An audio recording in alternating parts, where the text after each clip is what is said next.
Okay, good morning. Today is the 21st of March.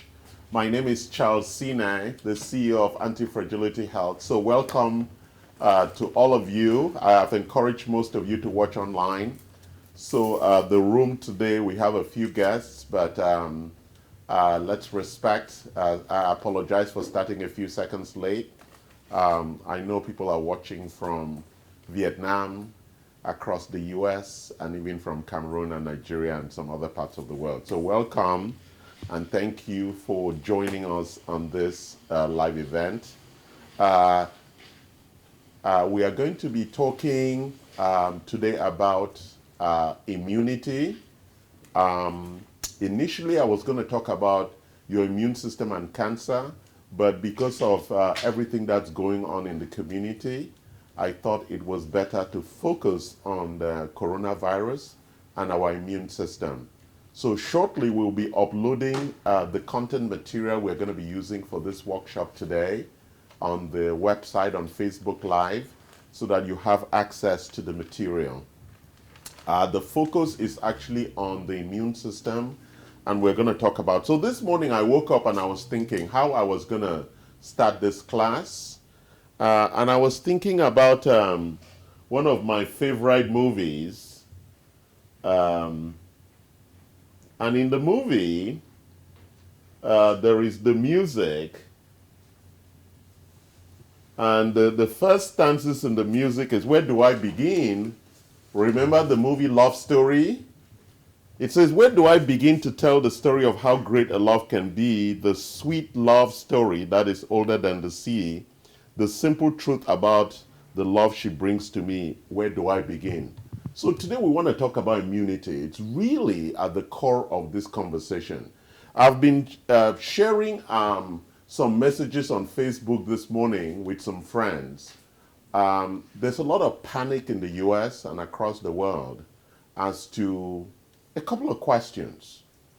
When is the testing going to happen? When is the vaccine going to be ready? What are the drugs that would cure the cure the virus? And I thought that rather we should be asking a more important question, which is, how strong is my immune system? What is my immune system? And how do I make sure that I have a strong immune system? Because viruses are always going to be around with us. Bacteria is always going to be around with us.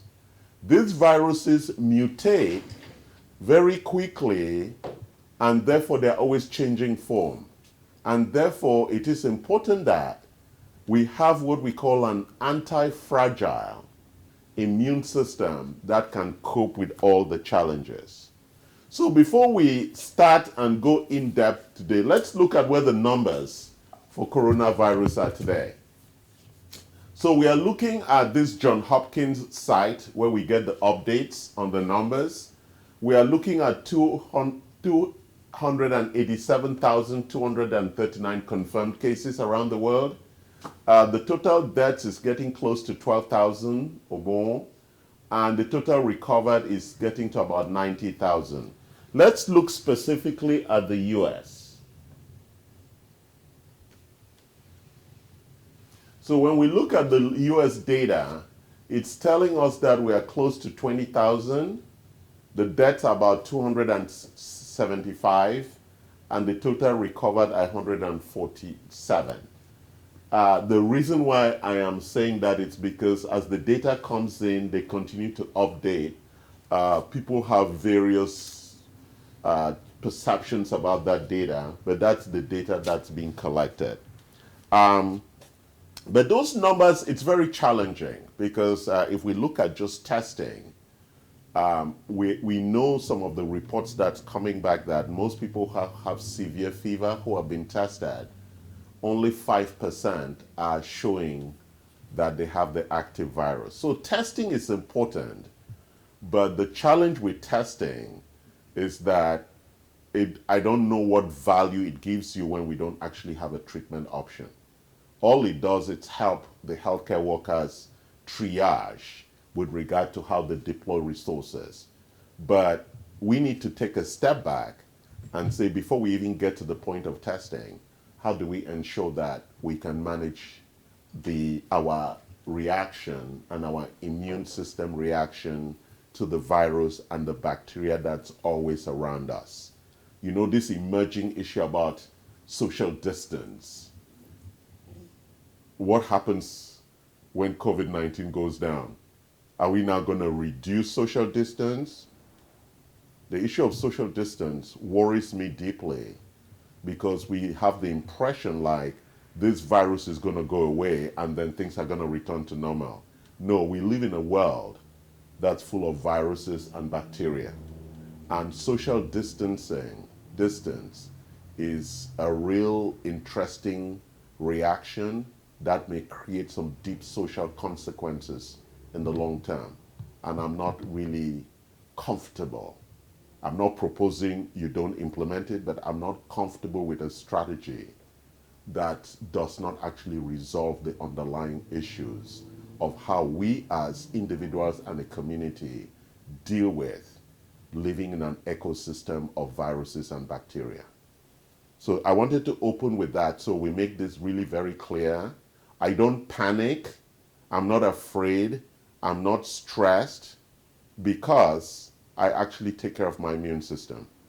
So let's talk about our immune system. So what we have been doing here in the past 2 years since we opened the clinic, we have been talking about chronic illness.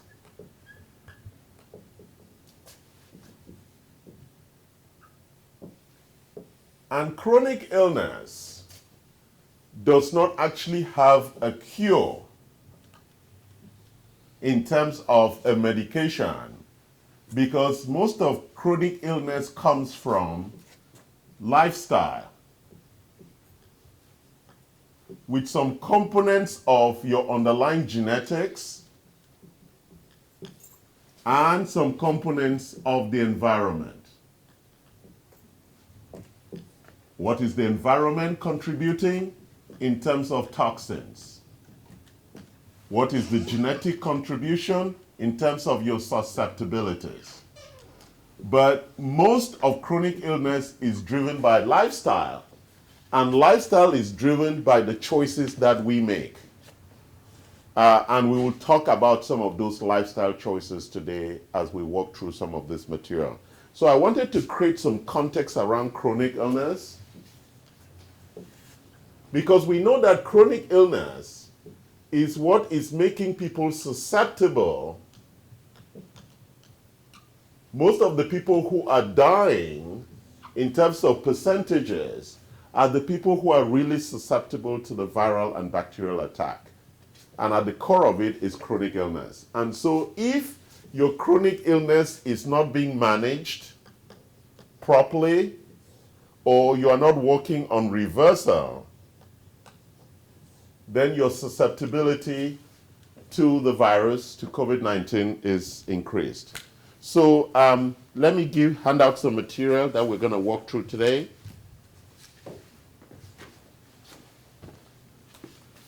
And the material is going to be uploaded shortly, and we're going to walk through it.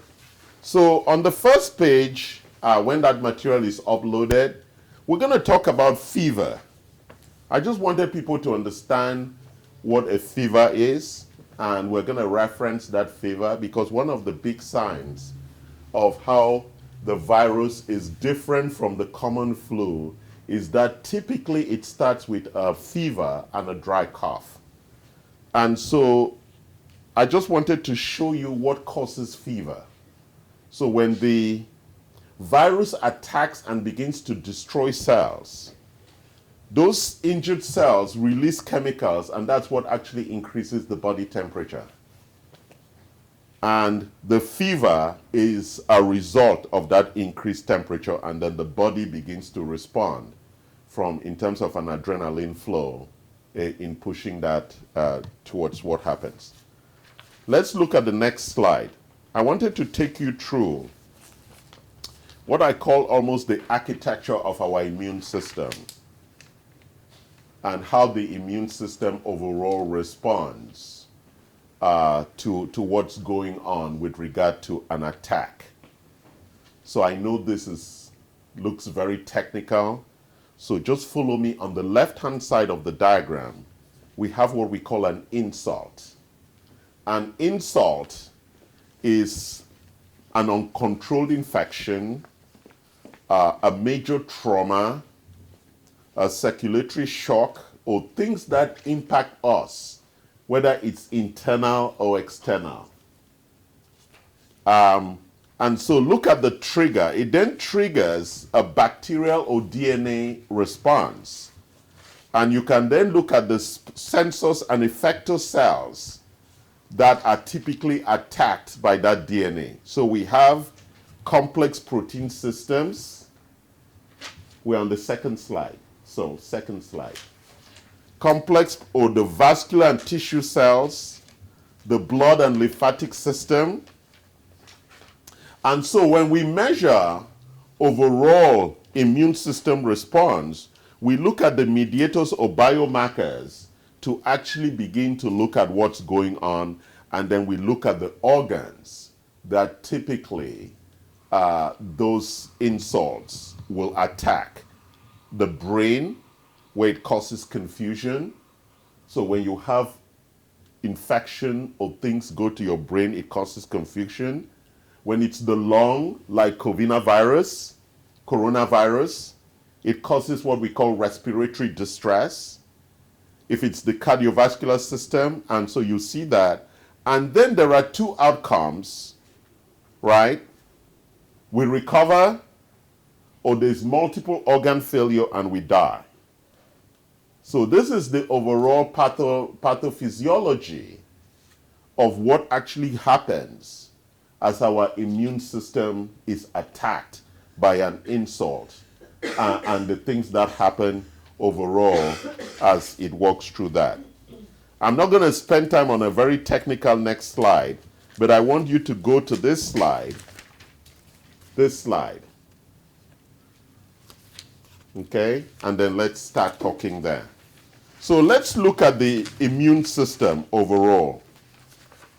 So in past classes, I have talked about us having, our immune system is structured in two ways. We have an innate and an adaptive. An innate immune system and an adaptive immune system, right? And so when the insult approaches, what we call an insult, which is a virus or bacteria, it attacks initially our innate immune system, and our adaptive is the supportive immune system. So let's look at the components of the innate immune system. The diagram is in front of you. This page, look at it, that page. Stay with me, this page. Okay? Now let's look at the innate immune system. So let's walk through down so that you understand this very clearly. If you're not paying attention, you're going to miss, and then you won't understand what we're talking about. So pay attention. Is the material already on Facebook Live? Jackie? Not yet. Okay, people are watching, so can you load the material quickly, please? All right. So when we look at this page, we are looking at the structure of the innate. The innate immune system is the immune system that you were born with. And some people have some genetic issues with that immune system, but we're now talking about the normal. Everyone would be born with this immune system.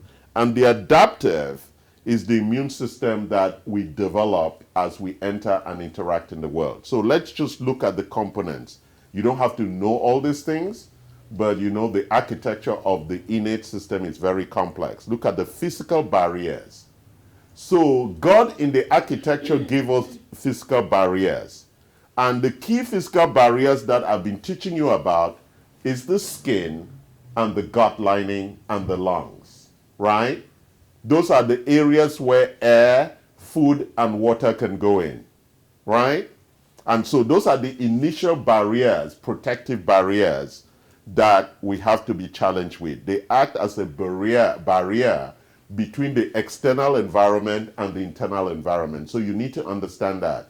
So the lungs, the skin, and the gut are almost our wall of defense against the outside world. Very important you understand that.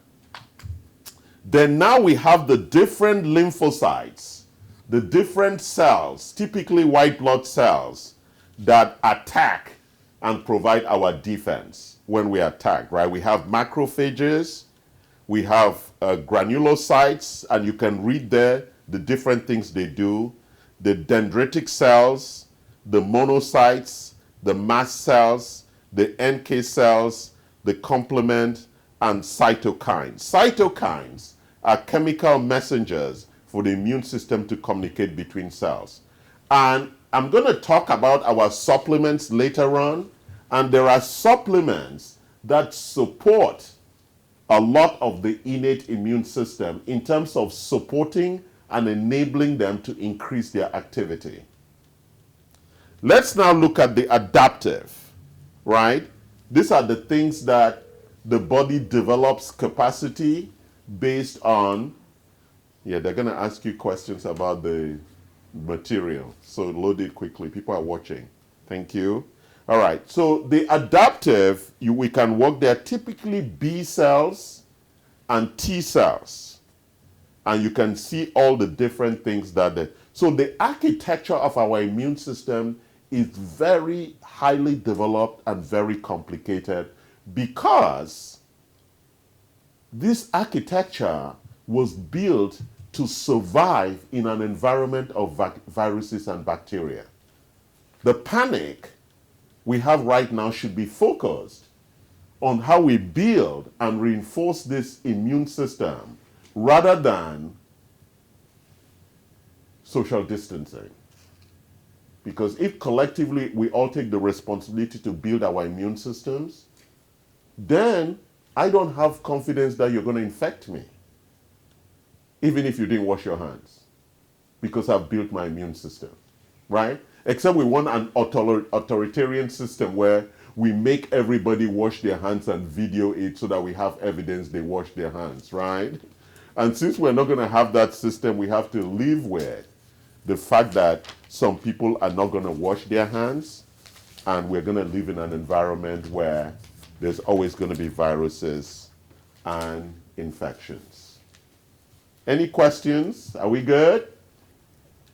So let's turn to the next page and start talking about challenges to the immune system, and we begin to look at what we call a vulnerability assessment. So where is the first big one? That's what we talk about here, your gut.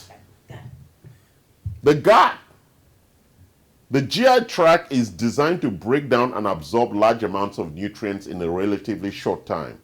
To accomplish this, an architectural feature of folds and fingers called villi, that's the flows on this page.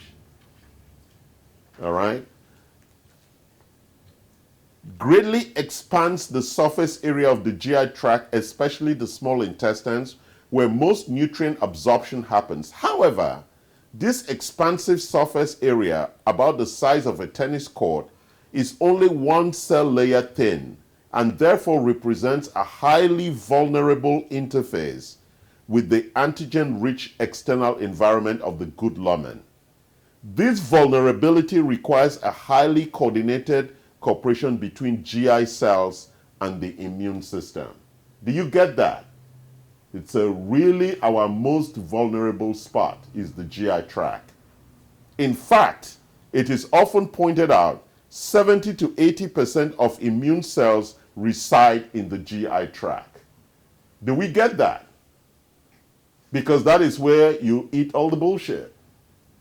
And so the architecture has been built that way. So both the innate and adaptive immune systems are critical components of the barrier function of the gut.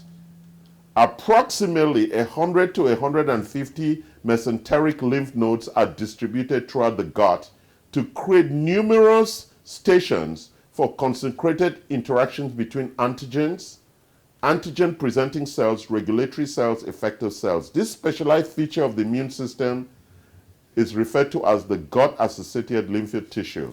Now we're getting into a lot of depth. Let's jump to the next paragraph. When breaches in this barrier occurs, it initiates a cascade of immune responses that, if turned chronic, can result in the depletion of metabolic reserve and autoantibody production. Therefore, one of the primary focuses in immune health should be barrier integrity. Are we now clear? So the question becomes, how does one achieve barrier integrity? Right? You've heard it. Why is barrier integrity a really critical point? Therefore, we address 3 or 4 things that you should take every day as you grow older. Because as you grow older, your gut integrity is compromised. Number 1 is to ensure that you have the bacterial diversity. Right? You must take probiotics. Number 2 is that you want to actually slow down and facilitate digestion by taking your fibers. Number 3, you want to make sure that the food, the stomach does not have inflammatory signals by taking enzymes to support the breakdown of the food. And number 4, you want to make sure you treat any potential leaky gut or leaky issues by taking the glutamine, L-glutamine, or the things that help with repair. And we have products for all of that.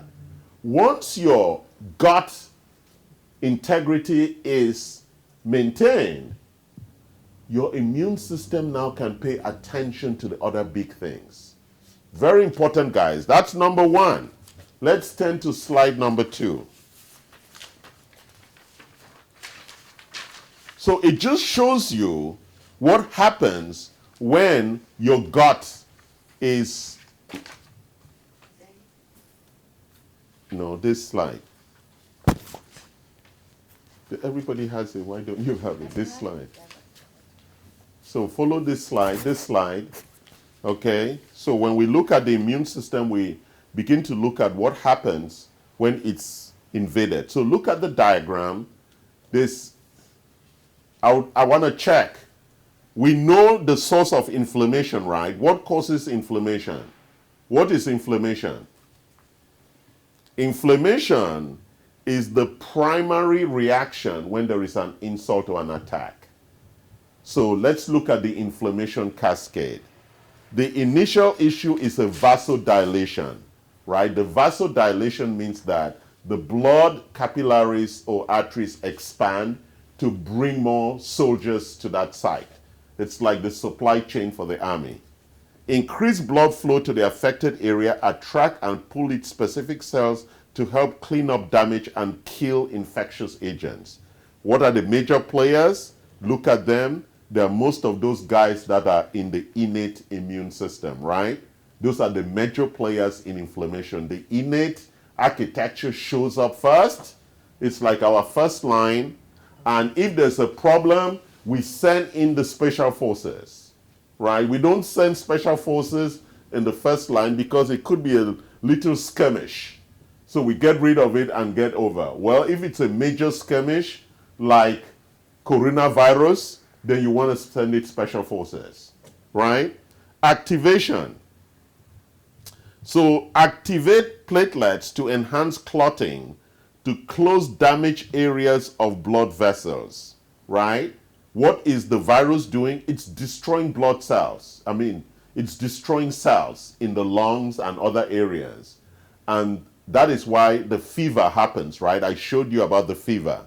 It comes because the cells that are being destroyed release chemicals that increase the temperature of the body, right?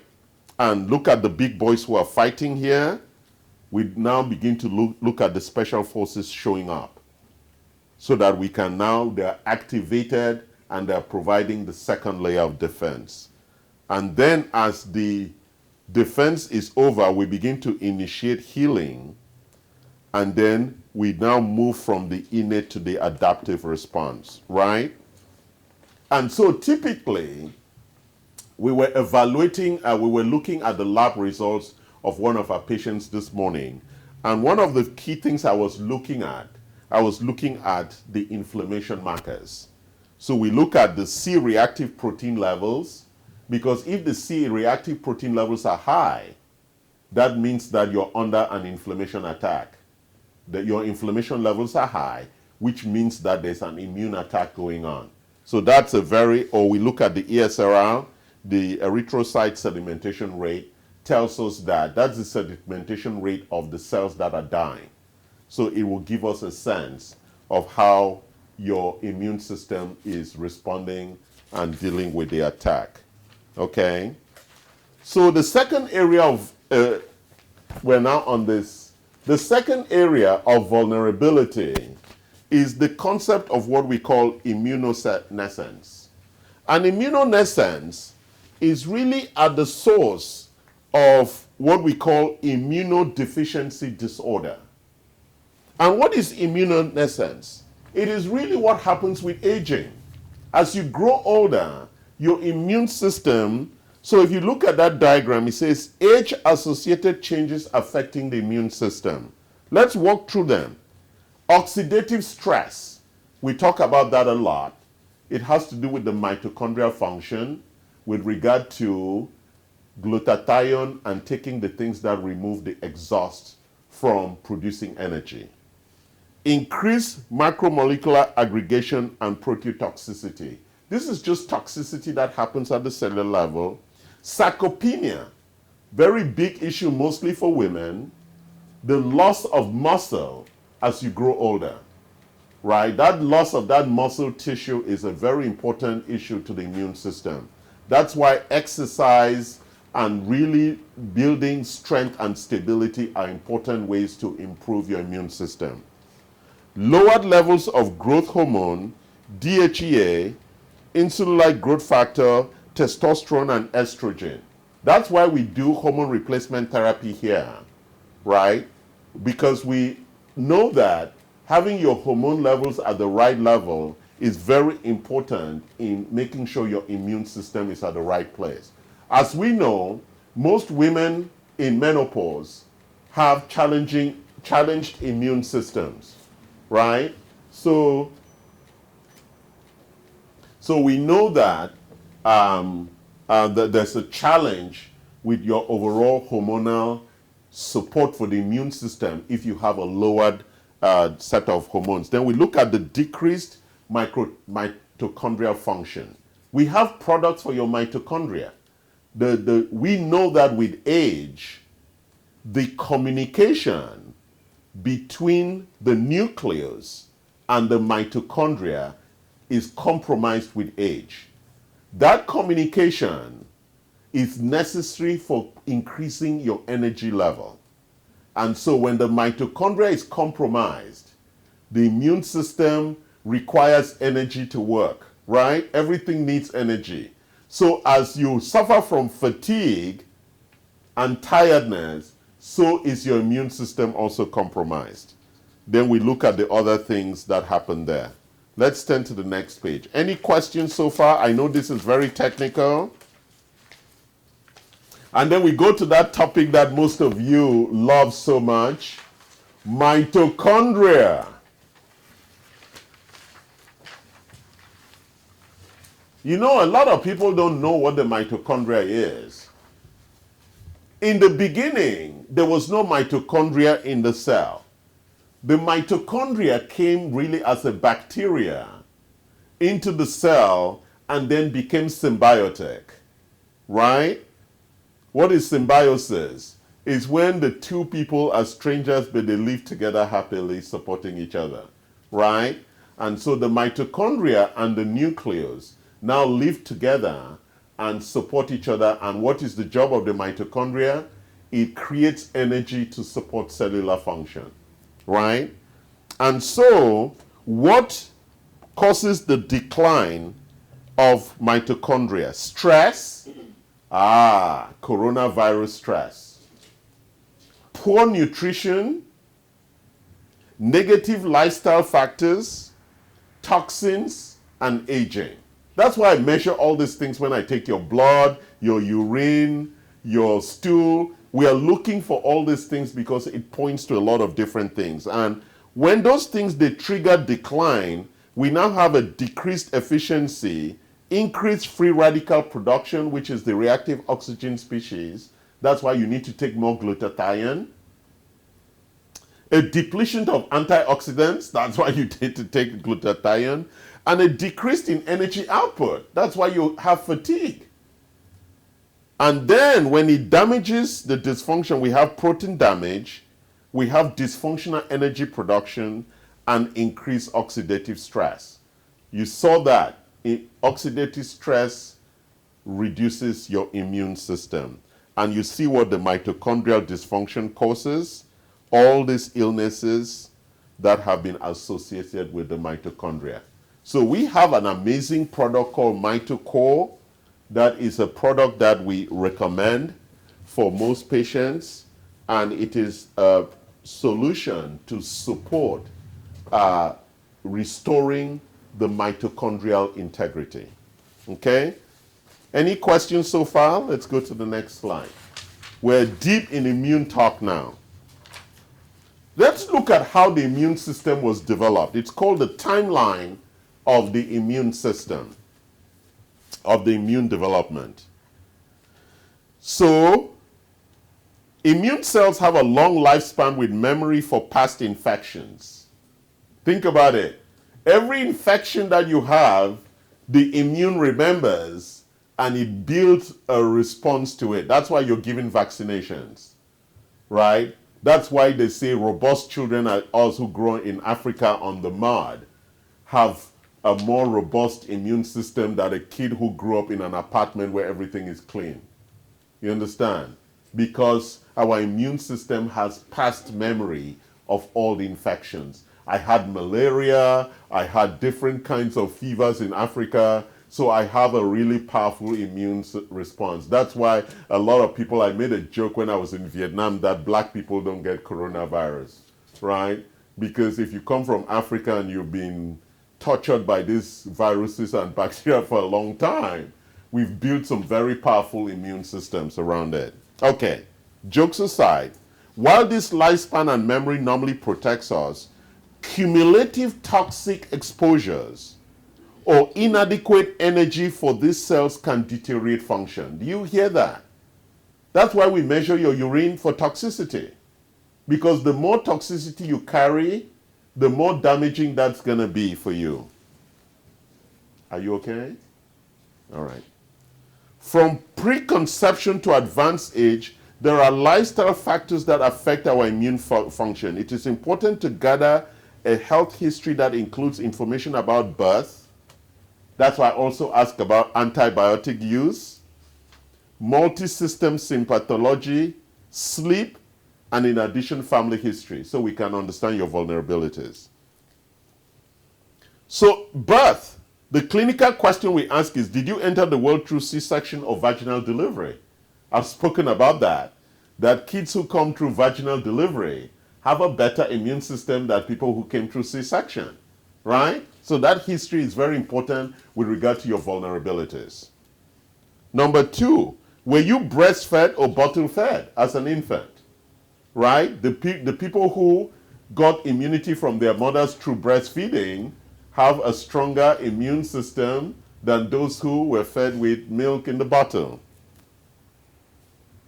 Question 3, have you used antibiotics to treat an infection recently? We know that when you use antibiotics, right, it actually affects how you build your immunity. So look at young adults. People start making their own food choices, possibly going on prescription medication and dictating their own sleep schedule. These choices can add to immune system challenges. You see, once we became young adults, we think we are free, we start compromising our immune system. And then in adult life, this time in life can include large hormone fluctuations due to pregnancy, menopause, and the decline of reproductivity. This time span is when many people use prescription medications, encounter the most responsibilities and high stress levels, engage in less sleep, These factors often tip the scale towards a chronic immune diagnosis. Are you sleeping 8 hours each night? How would you rate your stress levels? Do you now see why these questions are important? That's why we ask this question all the time. And some people say, oh, I don't need 8 hours of sleep. 4 hours, 5 hours is fine for me. No, it compromises your immune system. Is that now clear? So let's move forward. Again, the gut. Can we turn that page to the next page? We've spoken a lot about the gut. I just wanted you to see on the next page the gut lining. Now we're looking at the gut lining. See how complicated it is?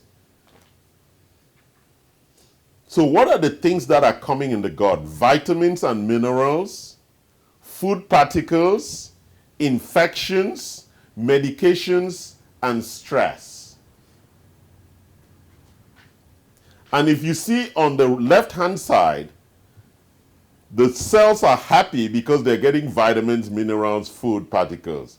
On the right-hand side, the cells are not happy because they're getting infections, medications, and stress. What does that cause? It causes what we call leaky gut. You see how those tight junctions break up? Once those tight junctions break up, we have inflammation because all those people are now entering the bloodstream. Do you see that? That's why gut integrity is really our number one focus in our practice here. It goes into the bloodstream and you see what happens. We have negative food reactions to gluten, dairy, and soy. We have compromised immune systems. We have allergies, asthma, and eczema. And we also have nutrient malabsorption. That's why a lot of people are always short of vitamin D, K, B12, and magnesium, right? Our Women's Essentials provides a lot of those supplements, but we also have vitamin D, the high potency nutritional support, plus the core minerals. And later on, I'll be talking about some of the others. Look at our vitamin C. We have the chewable and the powder. Very interesting, this product, Veracid, if you go online on Amazon, we sell this product for $37. Online, it's now selling for about what, $400. $400 on Amazon for that product, Veracid. We don't escalate our products here to take advantage of coronavirus. So you can order that product once you become a member of our clinic for $37 rather than paying $400. But we're going to talk about that product later on. So all these things lead to what we call an increased risk for autoimmune disease. Autoimmune is a big problem in the US right now. So on top of that, with coronavirus, look at Hashimoto's thyroiditis, multiple sclerosis, rheumatoid arthritis, inflammatory bowel disease, lupus. See where it's all coming from? Gut integrity. Because your immune system is compromised. I'm going to jump a couple of pages and go to this page. I want to look at stress. Go to the page on stress. Let's talk about stress. The relationship between stress and human health is complex, yet virtually undisputed. In fact, today's clinician needs a firm understanding of how the stress response system functions and what the clinical outcomes of stress-induced dysfunction look like. So we can look at cortisol and DHA in relationship with immune health. You know that we have supplements for those things. We have DHA and we have a stress response solution here that support our response to this. Okay? So let's look at stress and the different challenges that stress represents. So we have the mental and emotional issues around stress, right? We have anxiety, depression, PTSD, fear and worry, restless mind. All part of stress, mental and emotional stress. But when you talk to people about stress, that's all they think about, 1/4. They think stress is just about mental and emotional stress, right? That's all they think about. What they don't remember is that there are 3 other areas of stress that we ignore. If you notice, we mentioned sleep before. If you're not sleeping enough, you have what we call sleep cycle disturbance. And what does that mean? Not sleeping enough hours, unable to fall into deep sleep, difficulty in falling asleep, inconsistent sleep schedules, and people who do shift work. If you do shift work, you're not sleeping well, your immune system is compromised. Let's look at inflammation. If you have musculoskeletal back pain, joint pain, if you have GI issues, dysbiosis, Crohn's disease, if you have skin issues, eczema, psoriasis, if you have autoimmune issues, MS, lupus, rheumatoid arthritis, and if you have food allergies and chronic infections like UTI, those are all inflammatory and they compromise your immune system. Blood sugar imbalance. You have elevated blood sugar. That's why when I look at your blood sugar, it has to be at the middle between 70 and 100, which typically should be around 80, 85. 80 is really the right level for your blood sugar to be. Hypoglycemia, which is having more sugar in your blood. Increased oxidative stress. We mentioned oxidative stress at the mitochondrial level, which is that your mitochondria is dying and there's not enough antioxidants. Abdominal obesity, right? Metabolic syndrome, hyperlipidemia, and hypertension. Think about it. Cortisol and DHA, these are opposing immune regulators. So let's just read this because it's very important. A lot of people are short on DHEA. These are hormones that are precursors for a lot of the hormones that drive our architecture. So in the HPA axis, which is the stress axis, cortisol usually gets the most attention in clinical research. Cortisol, it's a glucocorticoid hormone. It's a modulator of cellular activity through very complex words, right? Like the stress response in general, cortisol is intended to shunt cellular resources away from long-term metabolic processes and towards those functions primarily required for immediate survival and homeostasis. So let's look at your cortisol response, CAR, your cortisol awakening response. When we measure your cortisol, it should go like that.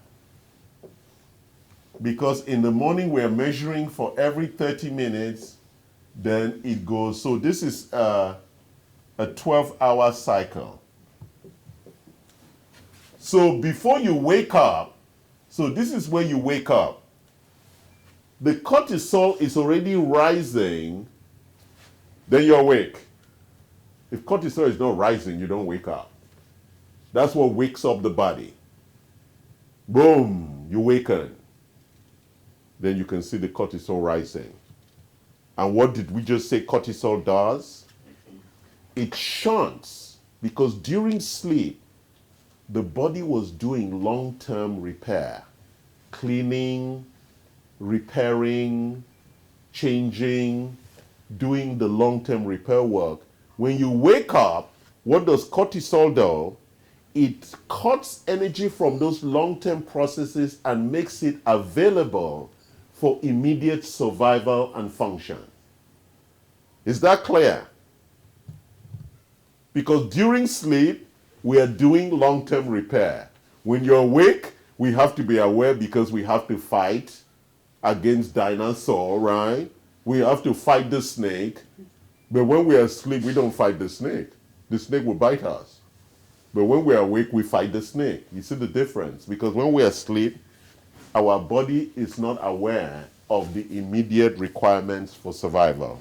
Listen, it's very important. So primarily on immediate survival and homeostasis, which is keeping our body in balance. Cortisol mobilizes protein stores in all tissues except the liver. It mobilizes fatty acids from adipose, is the precursor of cortisol and acts as the body's main anti-inflammatory agent, and is the primary hormone directing immune function in elderly subjects. Cortisol. It's very important. So when we measure your cortisol levels in your urine, it is telling us a lot about your immune function. Is that clear? So let's turn to the next slide. Environmental toxins. This slide. Environmental toxins. Exposure to environmental toxins is inevitable. Why is it inevitable? Because we live in a world that has a lot of toxins. So you cannot live in a toxin-free world, right? You cannot live in a toxin-free world because there's toxins in the air, there's toxins in the water, and there's toxins in the food. So every clinician should be aware. Every clinician should be aware of the different things we'll talk about. So let's look at, there are 3 or 4 areas of toxins that we need to talk about. So one of the things that we measure when we test your urine is heavy metals. And where do the heavy metals typically come from? This page. Where do heavy metals come from? Anti-acid medications. A lot of you take anti-acid medications. Antiperspirants. Cans. Lots of you who drink Coke and all those other things in cans. Or baked beans in cans. Household detergents.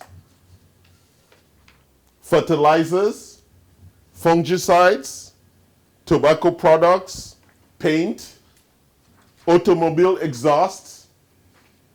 Large fish such as shark and swordfish, right? They have mercury and other things.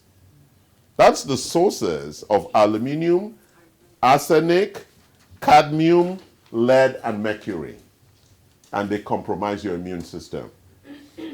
So let's look at volatile compounds and solvents. You know, people love the smell of paint. It's very bad for your health. Oh, the smell, what do you guys call it when you go to the car wash? Oh, we're going to give you the smell of a new car. It's bad for your health. The volatile compounds and solvents. Dioxins, these are the bad ones. They are petroleum-derived chemicals, pesticides, and herbicides. Then these are the ones that most women are not aware of. They call them phthalates, and parabens, from lotions, from soaps, from toothpaste, from deodorants, and from fragrances. I used all of those today. And most people, when they buy them, like most of us Americans, we like the cheap ones. And the cheap ones are the most dangerous ones. That's why they're cheap. Right? So when we live in a culture where we love cheap things, that's what's happened. So one of the big tests we do here is your urine test for toxicity. And it's a very dangerous thing. So toxicity doesn't only compromise your immune system, it actually, because of the frequency, especially the heavy metals, It's also carcinogenic. Next page. So you can see some of those heavy metals and the reports that we run. I was interpreting these reports for one of our patients yesterday online. She's in Baltimore. And I was going through and telling her what her different toxic levels mean and what she needed to do. And our biggest solution for that is to detox. If you detox often, then you're ridding yourself of all of these toxins, or most of them, and therefore you're keeping your immune system healthy so it can respond to that fearful coronavirus. So it is the government is not going to come and help you if your body is full of toxins. You'll be one of the casualties of it if you have a lot of toxins in your body. And so the next page shows you what some of those toxins cause. On this page, look at the top. Infertility. Remember in the old culture in the village, I told you the other day, women got pregnant like that very easily. Today, very difficult to get pregnant. The men are infertile, the women are infertile. Lots of toxins.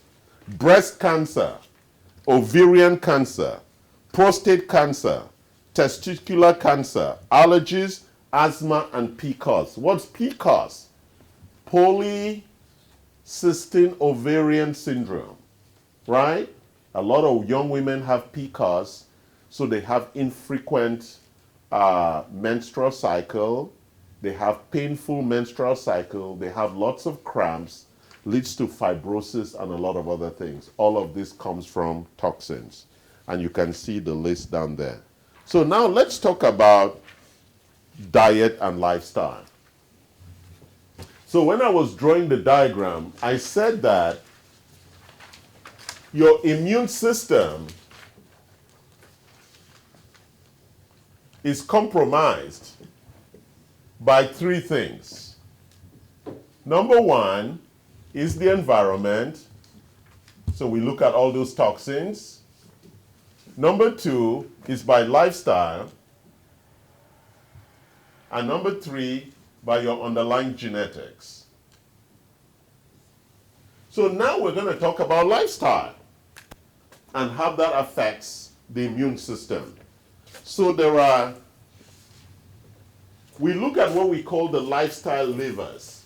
So I'm going to talk about that now in detail. And then I'm going to talk about the clinical imbalances that come out of the lifestyle. So let's start with number one, what we call nutritional biochemistry. It's a big word for what you eat. It's a big word for what you eat, right? And so when we look at nutritional biochemistry, we are actually looking at two things. We are looking at nutrients, and we're looking at how you get the nutrients. So in terms of nutrients, number one, it's the RDA, published by the FDA, which is what we call the required daily allowance. Most Americans worry about what? About calories. Nobody cares about calories. The body doesn't care about calories. The body cares about nutrients. So when you don't get the right nutrients, do we have a list of our nutrients? Mm-hmm. Yes, can you give me a list? Yes. And you have some in the handout that I just gave you, so look at it. So look at the supplements. Vitamin A. Vitamin A, if you're deficient in it, first of all, how do you know you're deficient in it? We have to measure it. So look at what it causes. Zinc deficiency, hypothyroidism, right? Those are the different things that cause a depletion of vitamin A. Very critical. So all of these things are critical to your immune system. Vitamin C, right? So these are the things that cause a deficiency of vitamin C. Sorry, let's go back to vitamin A. So if you drink a lot, or you don't have enough zinc, or you have hypothyroidism, or you take oral contraceptives that contain estrogen and progesterone, it depletes your vitamin A. Look at vitamin C. If you take oral contraceptives, you take aspirin, diuretics, or NSAIDs for pain, it decreases your levels for vitamin C. And we know that immune cells are sensitive to oxidative stress and antioxidants such as, and vitamin C is beneficial. Vitamin C is beneficial in depleting the free radicals before they cause DNA damage. I know that, well, I studied in Africa and in Europe. And in Africa, in high school, we learn all this stuff. I know that American kids in high school don't learn this.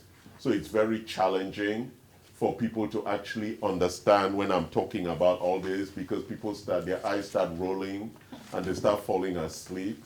Because it's easier to blame the government for why coronavirus is here rather than to take responsibility for your own health. So high doses of vitamin C are required, right, for even people who want to cure themselves from cancer. So if you're not taking vitamin C, your immune system is already compromised. Okay? So let's look at the other one, vitamin D. We have high potency vitamin D. Studies have shown that vitamin D is responsible for maintaining tight junctions between intestinal epithelial cells. Remember when we spoke about the gut, the tight junctions? 90% of Americans are short of vitamin D. And the reason is because of what is down there.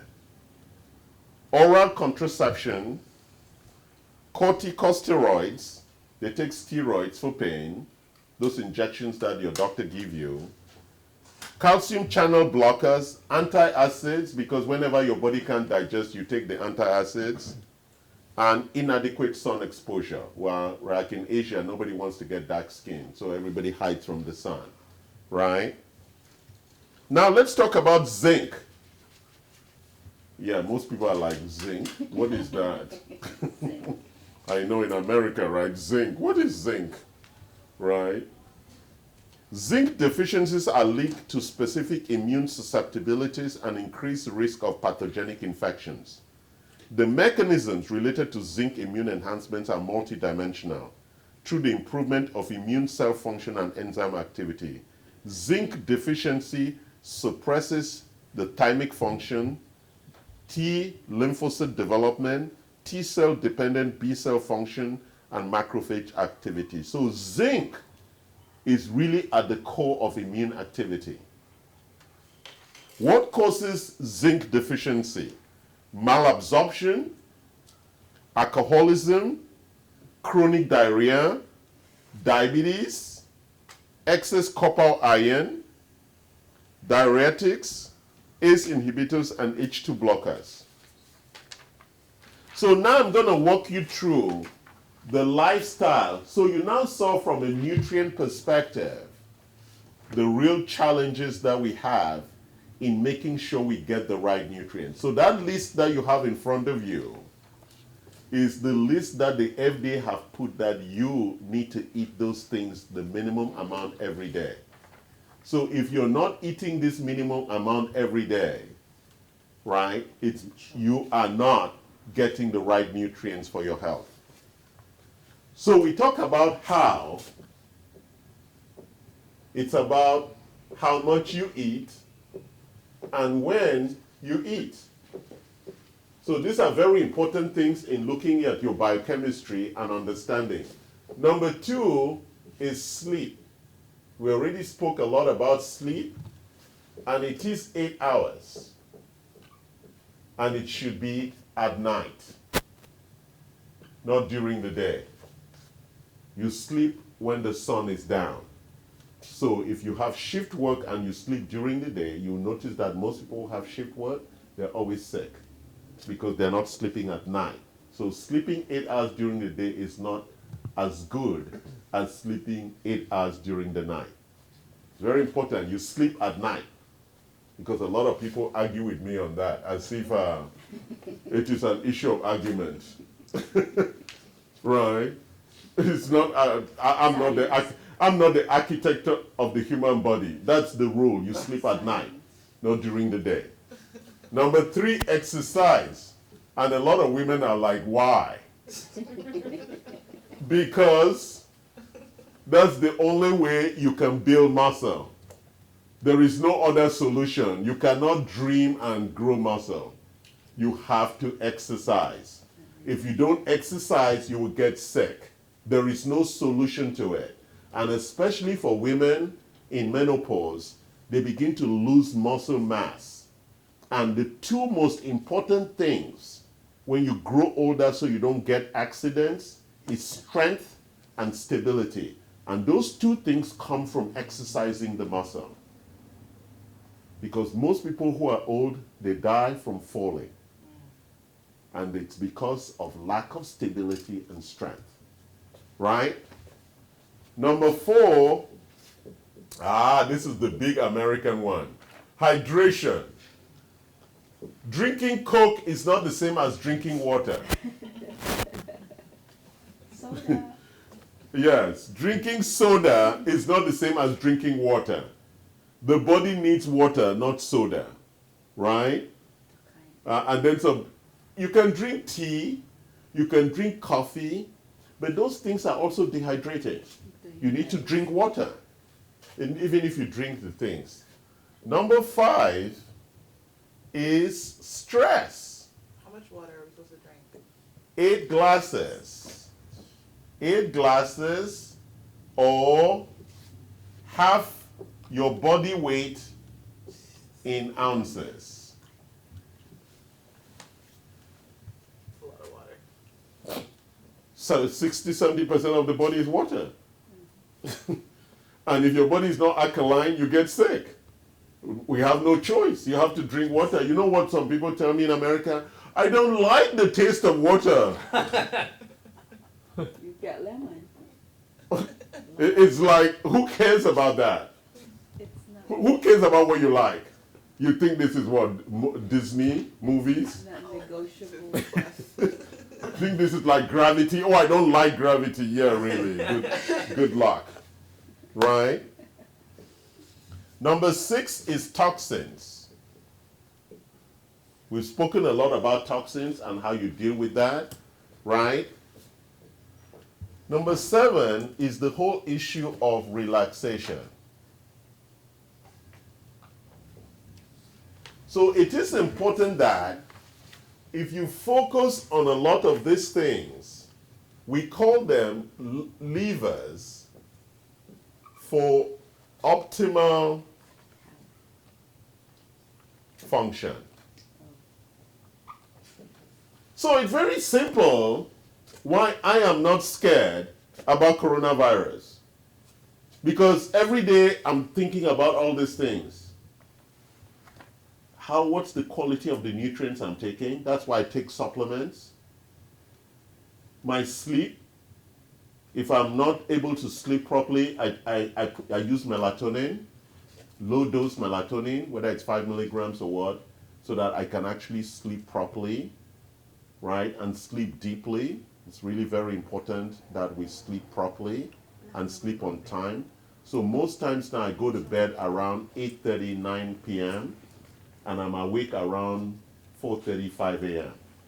having a really good solid 8 hours of sleep, right? And you wake up around that time, you can go to the gym and you can do a lot of things.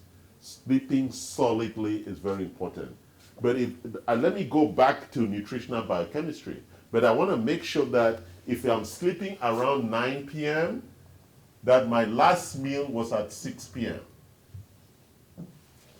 Because research has shown that since we developed electricity and refrigerators, we love to eat after sundown.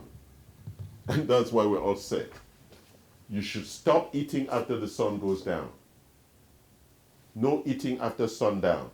The biochemistry of our body is optimized only for eating when the sun is up.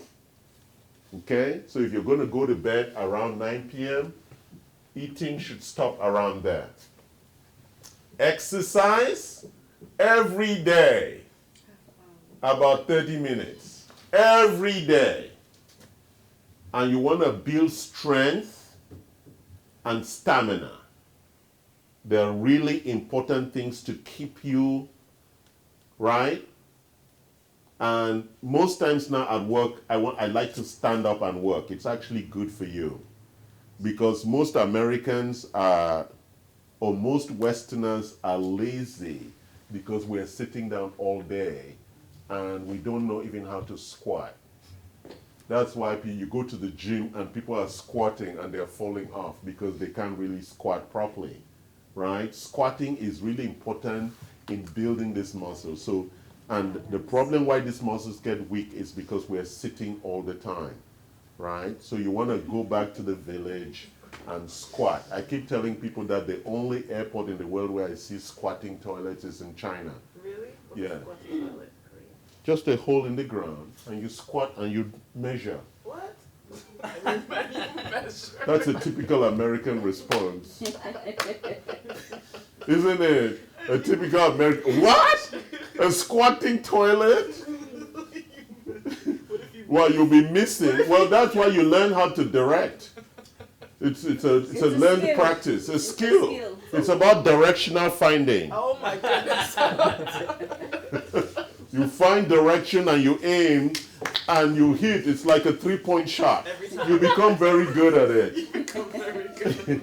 Right? You have to travel. Even though you may be a shark, over time you become really good at your free throws, right? So you He can said you're a shot. yeah, you can make your free throws every time. Hydration.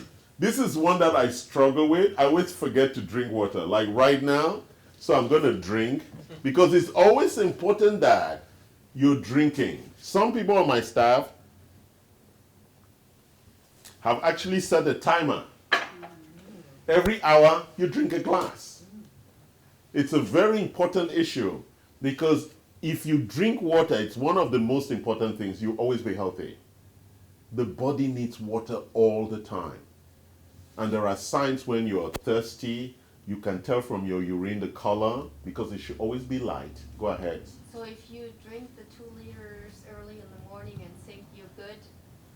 No, the body needs water Always all, wants- yes. Oh, okay. Because if not, the body will be dehydrated. You can't just drink. That's why watch even the tennis players, right? Even the boxers, after every round, you need water because the body is sweating and losing salt and everything. So the real issue around hydration is that the body tends to become acidic. So this is pH. This is low pH and this is high pH. The body tends to acidity. So you want to keep it alkaline, high pH, because water is 7 pH, and since the body is going this way, you put water, it pulls it that way. Because at a higher pH, the body is alkaline, and that's the best function. Because I think at some earlier stage in our lives, we lived in the water, right? Where we had water around us all the time, right? And therefore, you know, animals that live in the water don't have the illnesses that we have, like cancer and things like that. Because when you're always in the water, you are expelling the toxins all the time. So does it matter the type of water you drink? Like, do you have to drink Yes. alkaline water? Yeah, if you drink alkaline water, it's good, but then why put yourself under pressure and pay for things that are expensive that you can afford? Only people like me who have the resources should be drinking that kind of optimized water. All right, let's look at stress, right? You know, like one of our patients was saying that they wake up every morning and go to the grocery store and see all these people lining up. I wonder, why am I not lining up? There's always food. Why am I not lining up? Because people are rushing after the wrong kind of food. You don't need calories. You need nutrients. And I have a lot of my nutrients at home. Go ahead. If you go to Mother's, they get the delivery all day long. Yeah. They have the freshest produce, Fresh and that's all produce. you need.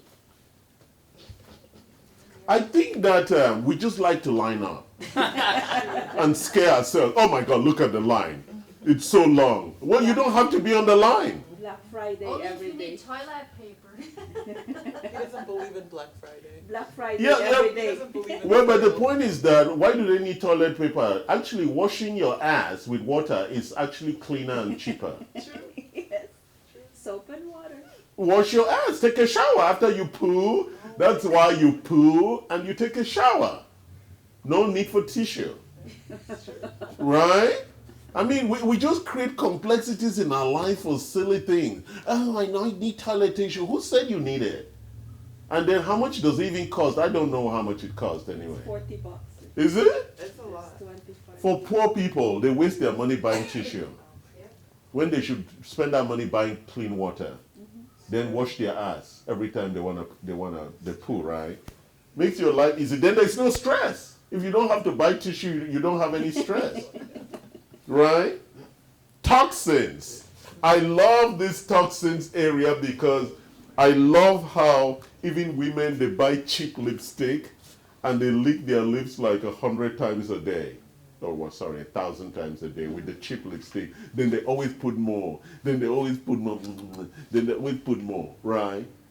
Just swallowing toxins. And then they wonder why they're sick. And you know, we live in a culture where we love to go buy cheap shit. I can't remember the stores we go to where everybody lines up with their trolley. I need some more cheap detergent. I need some more cheap toothpaste. It's not cheap. Dollar store. Is it the dollar store? Yeah, 99 cents. There's a reason why it's so cheap. It's crap. Even the workers there told me they won't buy this. Exactly. If it's that cheap, it's crap. You're killing yourself. So stop blaming the government for lack of coronavirus testing. Stop buying cheap shit. Right? And then relaxation.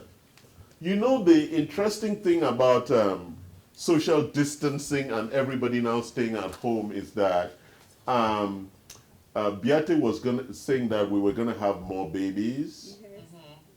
But Beate said something also very interesting, that people should buy condoms so they don't reproduce stupid children. No, it's also Right. missing. There's also lack of. So only intelligent, smart people should be reproducing. Wow. So we don't end up with people rushing after toilet tissue because there is a virus attack, right? Because that's really a propagation of stupidity in the culture or in the DNA mix. So I think that one of the things that I want to end with this conversation about immunity today is that we have a lot of products to support you. So when we look at issues of nutrients, that's the number one. You need to make sure you're taking all the nutrients. That's what the body needs every day. And we know that you cannot take all of it. We know that. So they created a pack for women. And this is $69.99. And in each of the pack, it has all the nutrients you need every day. So you don't have to go line up at Costco for the chicken. For the chicken. Right? So that for your probiotics, this is $71. It has 225 billion bacteria. One every day. Good bacteria. Very important. You know what the feedback I'm getting from my patients? Now I poo twice a day. And number 4 poo. Number 4. Yes. If you check in my bathroom, you'll see what the number 4 poo is. It is that gentle poo that you actually think about eating it. Because the poo is so good. Yeah, when your poo comes out so good that you're like, why don't I just take it again, right? And then we have vitamin C. Well, it's your poo. Why are you making like you're disgusted with your own poo? It's your poo. You have to check it. Then the vitamin C, which you know it's a critical thing now to have. My prices are so amazing that I'm shocked myself. So this ultra potent C chewable has 90 tablets. It's $23. You should be taking this every day. Or we have the powder form. We have the vitamin D and our core minerals. I already spoke to you about the mitocore for mitochondrial dysfunction. Then I spoke to you about the core support for detox. And we have a lot of products here for stress, right? Because managing your stress is really critical in allowing you to optimize your immune system. Stress actually reduces the impact of your immune system. So stress is a choice. So perceptive stress, right? That stress, let's go back, let's look at it because most Americans are now dying from it. I want to make sure we're very clear about that. So this picture on stress, where is it? This picture on stress. You see that stress they call mental and emotional? That stress that we are actually responsible for, I mean, all of it we are responsible for, but this one we generate by ourselves. Anxiety. If you're anxious, you're the one making yourself anxious. Right? Nobody's making you anxious. You see, like a black man, if I enter a room full of white people, I'm not anxious. Because I know white people are not carnivores. They don't eat human flesh. So there is no point to be anxious. Right? So anxiety is a stupid reaction. Or depression. Why are you depressed? Get over it. It's when they don't accept. Fear or worry. Why are you worried about what? If you have a lousy life and you're poor, you're the one who made yourself there. And if you live in America, you can pick yourself out of that shit. Right? If you have a restless mind, then try and learn how to focus. So a lot of the stress that people have now is self-induced. Nobody caused it. Right? And so it is very important that we learn ways to relax and take our mind off things that are silly and stupid and focus in fixing the other things. Like sleep. I love to sleep.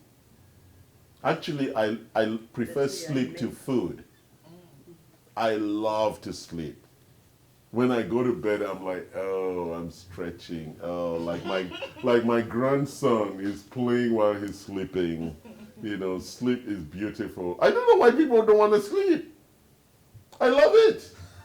I could stay in bed all day, right? Inflammation and sugar, those are things that we've spoken about. So finally, let me end up with our immune products. So we have what we call our trans-immune, multi-immune. We have Veracid. I told you this product is selling on Amazon for $400. It's amazing how people want to make money off poor, stupid Americans, right? Here it's $37. So if you're buying for $400, then you are not really smart. Yes. Then SBI Protect, it's really very important powder for, you know, we spoke about tight junctions. It's very important to really create your, what we call gut integrity. 80% of your immune system is focused there. So when that is healthy, we can deploy those special forces to go fight the coronavirus. But if you have gaps in your gut, corona will get you. All right, we have the Th1 and Th2 modulators. Those are for your adaptive immune system. So I hope that if you have questions, you can send them online. We'll respond. Our store connection is also online for attached to this video. The presentation itself is also attached. We take questions. We are open. My clinic is open during this shutdown. Our research company upstairs is also open. We take all the safety measures to ensure that our staff adhere to clean conditions and safe conditions for social distancing and making sure that we get all our staff with a strong immune system so they don't get infected or succumb to infections that are all around us. So the last thing I want to leave is that we live in a persistent ecosystem of viruses and bacteria. That's a given. That's not going to change, and the government cannot clean it. It's not an army like terrorists that we can go kill. They are part of the architecture of the system we live in. We need viruses and we need bacteria. And so we just need to learn how to live with them by taking care of our immune system. Thank you, everybody, and have a nice day.